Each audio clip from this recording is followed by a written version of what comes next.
Halo semuanya, pernah nggak sih pas lagi nyetir di jalanan pesisir Gilimanuk atau mungkin jalan-jalan di perbukitan hijau Gianyar, kalian kepikiran siapa sih sebenarnya orang-orang pertama yang menjadikan Pulau Indah ini sebagai rumah mereka? Nah, hari ini kita bakal bedah tuntas sejarah rahasia Bali di era megalitik.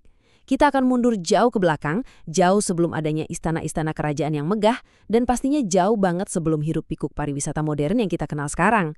Kita bakal bongkar gimana struktur sosial dan DNA kepemimpinan di Pulau Dewata ini benar-benar terbentuk sejak awal.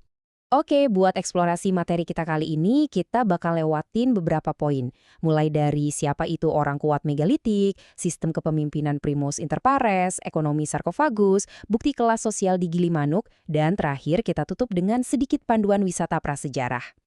Kita langsung masuk aja ke bagian pertama. Orang kuat megalitik.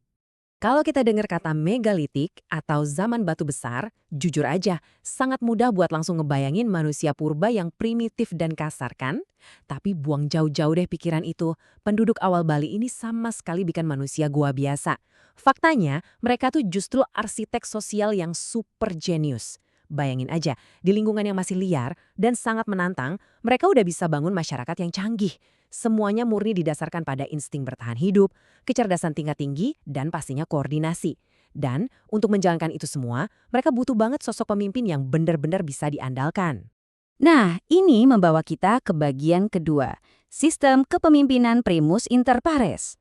Gini, di zaman dimana pemilu belum ada dan uang juga belum laku, gimana coba caranya nentuin siapa yang jadi pemimpin?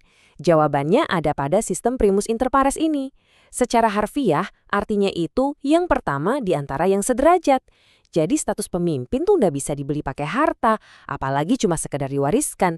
Status ini harus benar-benar dibuktikan dengan menjadi yang paling tangguh, yang paling jago secara absolut di antara teman-temannya yang lain.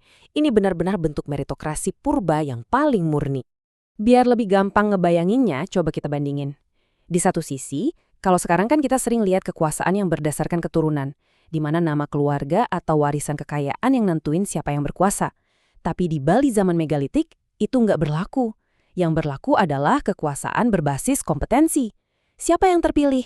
Ya dia yang fisiknya paling tangguh buat ngusir ancaman musuh atau binatang buas.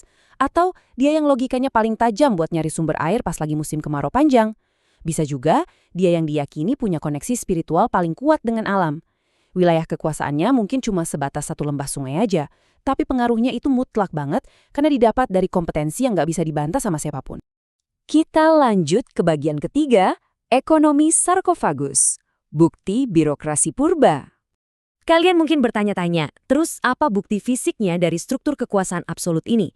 Jawabannya ada pada mahakarya birokrasi purba yang luar biasa ini, sarkofagus. Di masa itu, sarkofagus atau peti mati batu ini bukan sekedar tempat jenazah biasa loh. Ini tuh simbol status yang masif banget. Buat bikin satu peti mati batu sebesar ini, butuh koordinasi logistik yang super ekstrim. Jadi nggak sembarang orang berhak atau bahkan mampu punya sarkofagus pas mereka meninggal.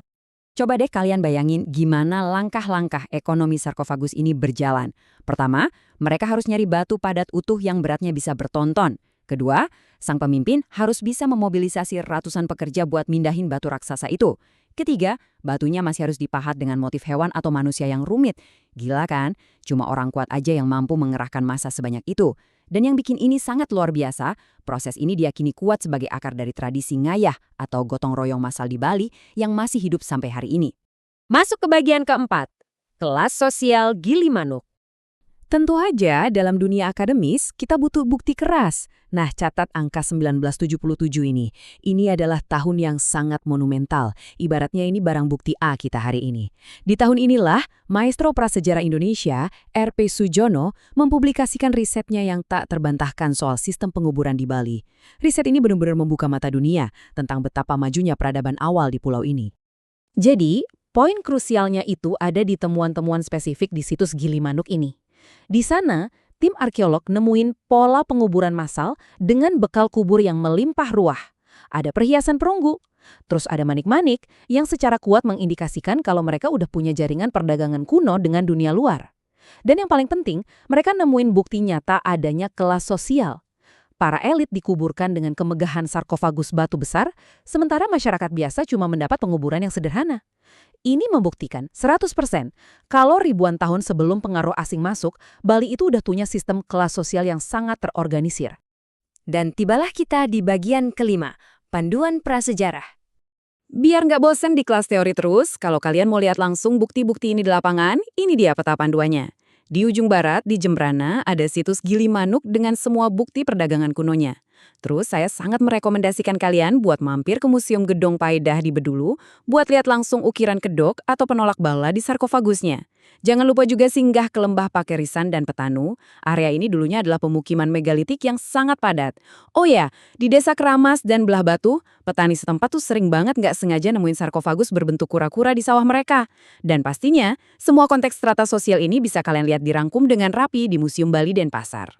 Satu hal yang penting banget buat digarisbawahi, penemuan sarkofagus yang jumlahnya mencapai ratusan buah dari ujung Gili Manuk sampai ke dataran tinggi Bangli ini ngasih tahu kita satu hal. Ini adalah fenomena yang merata.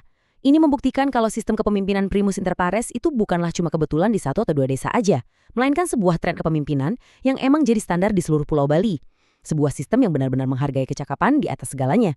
Sebagai penutup pemaparan kita, fakta sejarah ini bikin kita sadar kalau DNA masyarakat Bali sejak zaman batu emang udah dibentuk untuk menghargai kompetensi.